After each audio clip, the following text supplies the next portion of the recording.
Para 1557 se inició la construcción de la iglesia y el convento de San Francisco, orden mendicante. El conjunto sobre el Camino de la Sal se convertiría en uno de los ejes principales de la ciudad.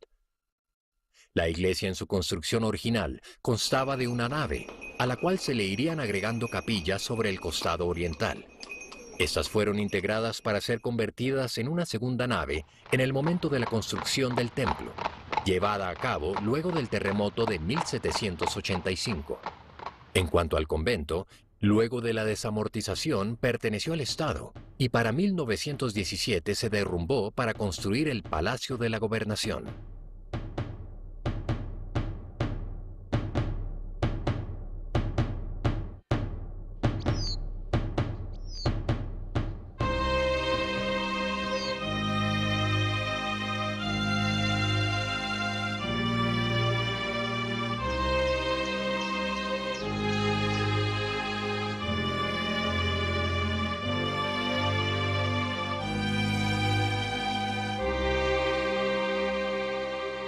Por su localización equidistante de la Plaza Mayor, en la plazuela de la iglesia se organizaba desde la colonia el mercado de frutas, verduras y hierbas aromáticas, y se le conocía como Plaza de las Hierbas.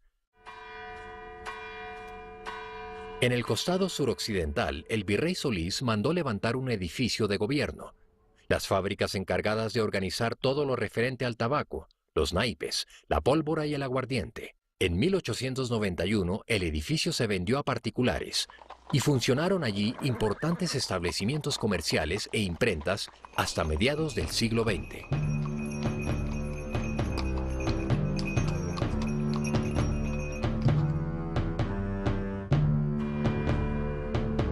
Por ser eje crucial en la ciudad tanto social como comercialmente, para finales del siglo XIX se estableció en la construcción de la esquina noroccidental el Colegio Pestalozziano, plantel privado particular, con profesores egresados de la Escuela Normal. Regido por las señoras Eva y Paulina Gooding, se anunciaba como una institución donde se imparte excelente formación, en el paraje más central e higiénico de la ciudad, con dormitorios científicamente aireados, durante el día y la noche, agua potable y abundante y baños higiénicos de regadera.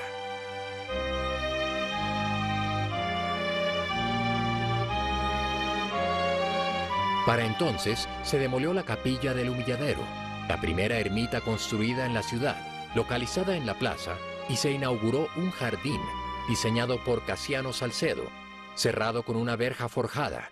Se instalaron los primeros faroles a gas de la ciudad.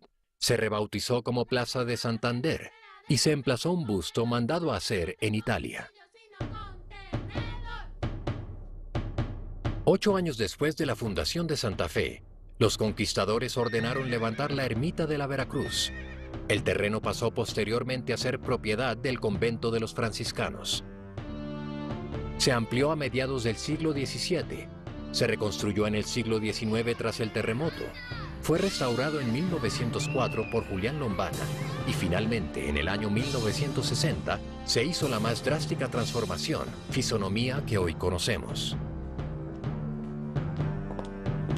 Los hermanos de la Veracruz tenían entre sus obligaciones la de asistir y enterrar a los condenados a muerte, los patriotas y ciudadanos del común, ahorcados o fusilados en la Plaza de las Hierbas durante la Independencia, eran recogidos por los curas y se les celebraban sus funerales sin pompa alguna.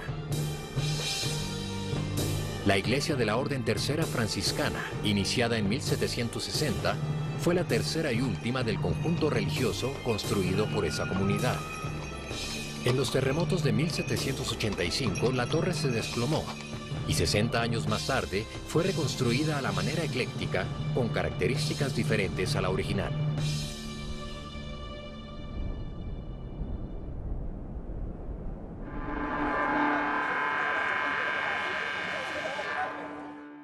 Dos cuadras al norte de la iglesia de la Tercera, en un antiguo convento confiscado a los jesuitas, funcionó por años el hospicio y casa de refugio. Narraba el inglés Isaac Holton, que en esa institución de caridad, donde se acogían huérfanos y madres en desgracia, se había construido un torno que permitía dejar a los recién nacidos al amparo de las religiosas sin que se supiera quién lo había dejado.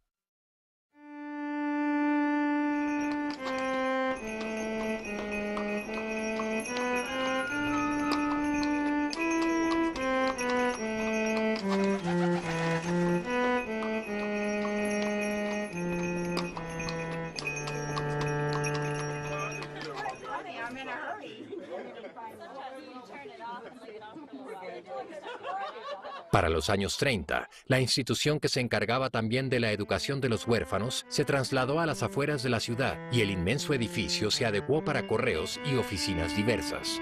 Tras los disturbios del 9 de abril, se incendió y quedó en pie únicamente la fachada de la iglesia, demolida días más tarde.